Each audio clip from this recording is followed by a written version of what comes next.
শিক্ষার আলোয় বদলেছে জীবন, বেড়েছে শিক্ষার হার, কিন্তু সেই সঙ্গে তাল মিলিয়ে বাড়েনি কর্মসংস্থান। ফলে অর্থনৈতিক মুক্তির পথে এখনো পিছিয়ে সমতলের আদিবাসীরা। ময়মনসিংহের ধোবাউড়া উপজেলার জাঙ্গালিয়াপাড়া গ্রামের বাসিন্দা ৫৫ বছর বয়সী সুগেন্দ্র হাজং পেশায় একজন কৃষক। বছরের পর বছর কৃষিকাজ করেও বদলায়নি তার ভাগ্য। এমনকি বাড়ির কাছাকাছি স্কুল না থাকায় হয়নি শিক্ষার সুযোগও। আশেপাশে স্কুল থাকলে হয়তো আমরা লেখাপড়া করতে পারতাম, ঠিক মতো নেই। এখন বর্তমানে আমরা এই মাঠে ঘাটে চাষাবাস করি, তারা খেতে কামার আছে, টুকটাক নিজের চাষিপাতে কাজকর্ম করে। সুগেন্দ্র হাজংয়ের মতো অনেক পরিবার এখনও শিক্ষা ও কর্মসংস্থানের সংকটে।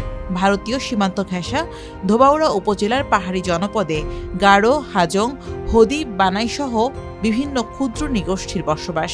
২০২৪ সালের শুমারি অনুযায়ী এই উপজেলায় আদিবাসী জনসংখ্যা প্রায় ৫০,০০০।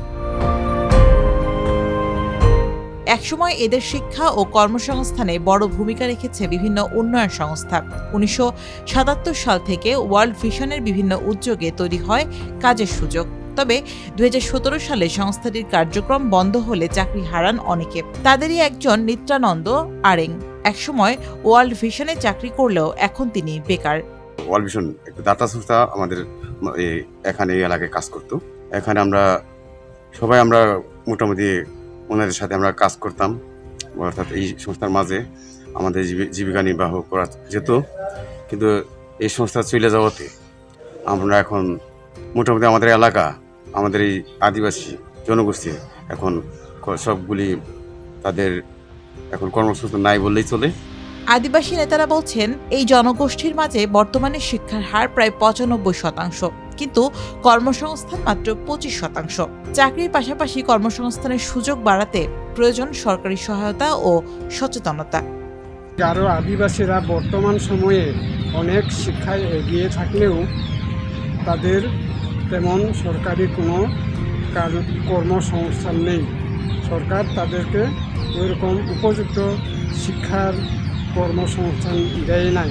আমাদের জন্য যদি বিভিন্ন প্রশিক্ষণের মাধ্যমে যদি সরকার যদি আমাদেরকে বেকার দূরীকরণের জন্য এবং যারা আগ্রহী উদ্যোগী তাদেরকে যদি বিভিন্ন প্রশিক্ষণ দেওয়ার মাধ্যমে তাদেরকে প্রশিক্ষিত করা হয়, এর পাশাপাশি যদি আর্থিকভাবে তাদেরকে যদি ক্ষুদ্র ঋণের আওতায় যদি নিয়ে আসা যায়, তাহলে অবশ্যই আমরা অর্থনৈতিকভাবে আমরা স্বাবলম্বী হতে পারবো। আন্তর্জাতিক আদিবাসী দিবসে সমতলের এই জনগোষ্ঠীর প্রত্যাশা শুধু শিক্ষা নয়, শিক্ষার সঙ্গে নিশ্চিত হোক কর্মসংস্থান, বাড়ুক সরকারি সহায়তা, তৈরি হোক আত্মকর্মসংস্থানের সুযোগও। তাহলে হয়তো বদলাবে হাজারো পরিবারের জীবন।